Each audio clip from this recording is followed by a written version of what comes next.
Kembali bersama kami, Wakil Gubernur Bali, Coo Aceh, memprediksi akan terjadi peningkatan wisatawan domestik hingga mencapai 12.000 meski cuti bersama Natal dan Tahun Baru telah resmi dihapus. Ya, kita tahu bersama libur Natal dan Tahun Baru dihapuskan, namun Wakil Gubernur Bali memprediksi akan adanya peningkatan wisatawan domestik jika dibandingkan tahun lalu. Saat ini wisatawan domestik ke Bali sudah mencapai 6.500, walaupun kemarin sempat turun karena memang syarat tes PCR pertama diberlakukan lalu dianulir lagi. Dan secara umum wisatawan domestik ke Bali khususnya dari Jakarta, Surabaya, dan pusat Jawa lainnya datang pada akhir pekan dan biasanya juga pulang pada Sabtu ataupun Minggu.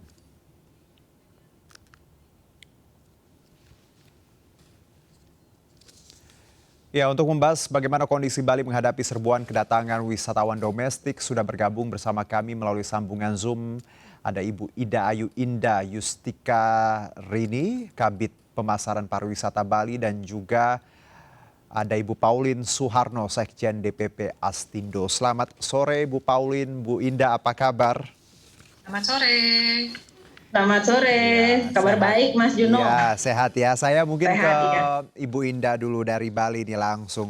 Bu, kita tahu nampaknya banyak sekali persentase untuk ke Bali ini tinggi. Saya baca tadi ada 98% peningkatan. Ibu Indah, kalau bicara mengenai geliat ini, bagaimana kondisi sendiri di lapangan di Bali? Baik, terima kasih Mas Juno. Jadi kalau di Bali saat ini memang ada peningkatan ya. Kalau dari bulan September dengan Oktober itu untuk kedatangan wisatawan atau pengunjung domestik Nusantara melalui Bandara Internasional Ngurah Rai dibandingkan September dan Oktober memang ada peningkatan sampai 50%. Jadi kalau yang sampai 98% itu juga termasuk di pelabuhan-pelabuhan ya. Saya pikir peningkatan ini terjadi karena ada pelonggaran PPKM. Jadi kalau bulan September itu PPKM Jawa Bali itu masih berlaku yang PPKM level 3 dan 4 ya. Sejak bulan Oktober, tanggal 14 Oktober itu kalau di Bali PPKM-nya sudah turun menjadi level 2. Saya pikir itu juga yang membuat para wisatawan Nusantara menjadi lebih percaya diri untuk berkunjung ke Bali. Dan syaratnya juga dirubah ya, Bu Indah ya, dari PCR ke antigen. Iya, betul. Ini mungkin juga salah satu ya sebabnya ya? Iya, betul sekali. Jadi kalau persyaratan dari PCR ke antigen itu biaya termasuk juga waktu bisa menjadi jauh lebih hemat.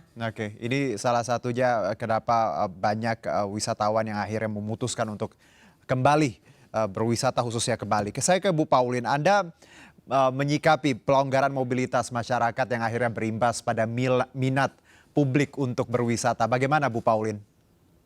Kalau kami dari sisi travel agent tentunya bahagia sekali nih dengan adanya berbagai pelonggaran-pelonggaran. Iya ya? Ini kan, iya, berarti kan ada kesempatan untuk kita menawarkan produk-produk paket wisata, terutama ke Bali tentunya. Apalagi selain pelonggaran PPKM diturunkannya level ke level 1, 2, kemudian ada persyaratan penerbangan yang dipermudah dari PCR menjadi antigen.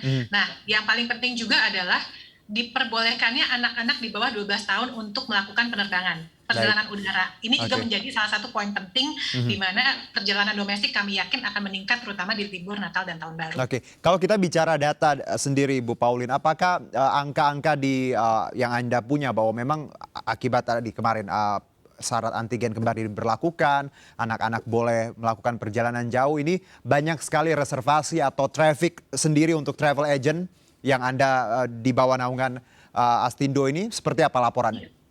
Justru mulai terlihat ada peningkatan ya. Jadi memang di bulan Juli dan Agustus kemarin kan agak turun tuh. Sebetulnya data dari kami mulai dari Januari sampai ke bulan Juni, kecuali pas lagi libur mudik kemarin ya yang dibatalkan, itu terjadi peningkatan yang cukup konsisten untuk penjualan tiket pesawat domestik terutama. Lalu agak sedikit drop di bulan Juli Agustus karena adanya pengetatan PPKM. Tapi di bulan September sampai saat ini sudah mulai ada peningkatan kembali. Nah minggu lalu kami baru saja mengadakan Astindo Virtual Travel Fair.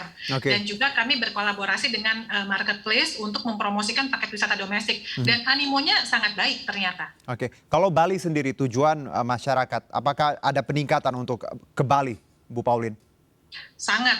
Jadi dari yang tadi seperti saya bilang, setelah dengan adanya berbagai pelonggaran yang dilakukan oleh pemerintah, berbagai perubahan peraturan, itu mulai banyak tuh keluarga-keluarga yang tadinya, aduh jangan dulu deh, jangan booking tiket dulu deh, jangan booking hotel dulu deh. Nah ini mulai berubah pikiran nih, mereka mulai berani, oh yaudah issue aja tiketnya gitu. Apalagi hari ini Harbolnas ya Ibu Indah dan Ibu Pauline. Ya betul. Kan minggu lalu waktu Astindo Travel Fair. Semoga panen juga hari ini. Nah, saya ke Bu Indah, Bu. Bu, bicara mengenai tadi pelonggaran. Di luar pelonggaran, apa yang membuat Bali banyak didatangi oleh wisatawan? Apakah ada event-event lain yang membuat banyaknya minat ini dari data yang Anda punya? Ya baik, jadi ada juga semacam revenge to do tourist activities ya. Jadi orang-orang sudah kangen lagi untuk melakukan atau berwisata, mengunjungi daya tarik wisata di Bali.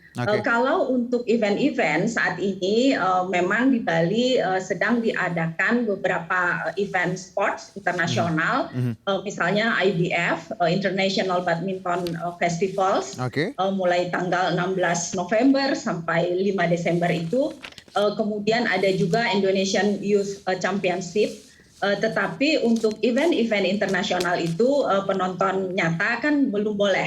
Jadi penonton hanya boleh secara virtual. Saya pikir yang menyebabkan banyaknya kunjungan wisatawan domestik itu adalah para customers atau klien itu mengadakan acara atau kegiatan mereka sendiri di Bali. Jadi saya sempat juga berdiskusi dengan teman-teman travel agent. Saat ini klien-klien mereka kebanyakan dari corporate atau perusahaan, ada BUMN, ada juga pemerintahan. Jadi mereka sambil meeting di sini, sambil mengadakan kegiatan, sambil juga menikmati daya tarik wisata yang ada di Bali. Jadi saya pikir seperti itu, sangat membantu perekonomian kami di Bali. Dan mungkin juga orang-orang yang selama ini mungkin liburannya ke luar negeri, karena ya adanya PPKM dan pandemi akhirnya tadi mungkin Bali jadi pilihannya untuk menggantikan rasa kangen traveling. Saya ke Bu Pauline, apakah ini juga salah satu let's say penyebab dari banyaknya orang yang akhirnya travelingnya pilihnya domestik karena memang tadi nggak bisa keluar negeri, sulitnya keluar negeri? Iya betul, terutama kan karena ketika ke luar negeri itu persyaratannya walaupun sudah diperlunak ya, diperpendek persyaratan karantina dari tadinya 8 hari jadi 5 hari dan sekarang malah diperpendek lagi menjadi 3 hari. Tapi tetap saja ke luar negeri itu tidak semudah zaman dulu gitu. Kalau zaman dulu kan begitu ada long weekend, harga tiket murah, langsung pada berangkat, cus, pergi kumpul-kumpul teman-teman kantor berangkat. Sekarang tidak semudah itu. Walaupun makin banyak negara yang dibuka untuk Indonesia, tetapi kan masih ada negara-negara lain yang butuh persyaratan tertentu seperti misalkan PCR-nya, kemudian vaksinnya harus jenis tertentu saja. Lalu juga ada persyaratan harus dikarantina walaupun cuma 1 hari ya untuk sambil menunggu hasil PCR. Jadi sebenarnya ini momentum yang bagus sekali untuk kebangkitan wisatawan atau wisata dalam negeri ya, Bu Indah. Ya, kalau kita bicara mengenai kesiapan, kita tahu prediksikan Bali akan ramai di akhir tahun. Bahkan wakil gubernur tadi menyebutkan bahwa ada 12.000 mungkin wisatawan domestik. Nah, Ibu Indah ini juga saya pernah tanya ya waktu kemarin kita berbincang beberapa waktu yang lalu. Kesiapan, ini Bali siap nggak sih untuk 12.000 pelancong nanti di Desember? Ya, pasti siap Mas Juno. Kan yang dulu juga sudah saya katakan, kami sudah bersiap sejak tahun lalu. Jadi sudah hampir 2 tahun ya Bali itu bersiap menerima wisatawan domestik, juga wisatawan mancanegara. Yang pertama tentu dengan menciptakan herd immunity, kekebalan kelompok di Bali ya. Jadi per hari ini, per Kamis 11 November ini, positif COVID di Bali hanya 4 Mas Juno. Jadi sangat berkurang. Iya. Iya, alhamdulillah sekali. Dan selain akselerasi vaksin itu juga kami melaksanakan verifikasi CHSE end to end, hotel, kemudian restoran, di bandara juga seluruh fasilitas publik, dan termasuk juga penerapan aplikasi Peduli Lindungi. Oke, Bu Pauline terakhir. Jadi sudah sangat siap. Oke. Iya, betul. Baik, Bu Indah. Bu Pauline terakhir, momen ini harusnya tadi travel agent dan juga kita bicara industri pariwisata bisa menjadikan momen ini momen untuk kebangkitan. Anda setuju dengan ini, Bu Pauline? Setuju sekali. Tapi saya pesan satu hal nih. Boleh. Silakan. Pemerintah. Dari sisi pemerintah ya, pemerintah harus membantu kita di industri untuk dengan berbagai macam peraturan yang tidak semakin mempersulit kondisi kita di lapangan nih. Jadi contoh, pemerintah itu kan suka sekali, Bu Indah pasti setuju sama saya, suka sekali membuat peraturan last minute. Perubahan last minute, di mana peraturan itu keluar jam 4 sore, harus dilaksanakan mulai jam 00.01. Ini nggak mudah nih buat kita. Seperti kita mau jualan kan jadi ragu-ragu ya, takut kena PHP, takut kena peraturannya berubah-ubah. Demikian pula dengan peraturan pemerintah yang sebelumnya terkait dengan Bali dibuka untuk 19 wisatawan asing. Negara, gitu ya. 19 negara Bali dibuka untuk turis dari 19 negara. Pernah nggak ada kajian atau penelitian dari pemerintah 19 negara ini sudah memperbolehkan warga negaranya untuk pergi ke luar negeri nggak sih untuk berjalan-jalan gitu loh. Jadi kayak New Zealand, contoh deh New Zealand satu nih, New Zealand itu termasuk dalam list dari 19 negara. Tapi apakah New Zealand ini, pemerintah New Zealand memperbolehkan warga negara mereka untuk keluar negeri dan balik kembali ke negaranya tanpa karantin? Itu kan nggak ada penelitiannya tuh. Ternyata setelah saya tanya-tanya teman-teman New Zealand, New Zealand kan biasa ke Bali rame nih, kenapa nih belum pada datang ke Bali, belum pada keluar negeri? Satu, ternyata ketika mereka mau keluar negeri, warga negara New Zealand, mereka harus daftar MIQ. MIQ itu seperti alokasi untuk karantina. Jadi home isolation dan karantina. Dan sampai sekarang antriannya itu sudah 30.000 orang. Jadi mereka nggak bisa keluar negeri tanpa mendapatkan pas untuk karantin dan isolation. Nah itu antriannya sampai sekarang udah 30.000 ya. Jadi akan sulit sekali untuk dapat dalam waktu singkat mendatangkan wisatawan dari New Zealand ke Bali. Gitu. Jadi kebijakannya Mbok ya harus ada data, research dulu ya. Dan berubah. Dan didiskusikan dulu dengan industri. Dan berubah juga, jangan kemarin boleh PCR, antigen, saya juga bingung kemarin ini mau ke Bali jadi nggak ya?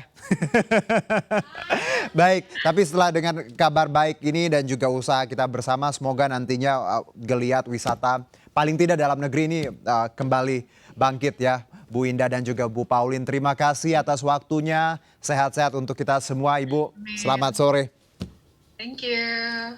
Baik, selamat sore Mas Juno. Terima kasih Bu. Baik, kami akan jeda terlebih dahulu. Tetap bersama kami.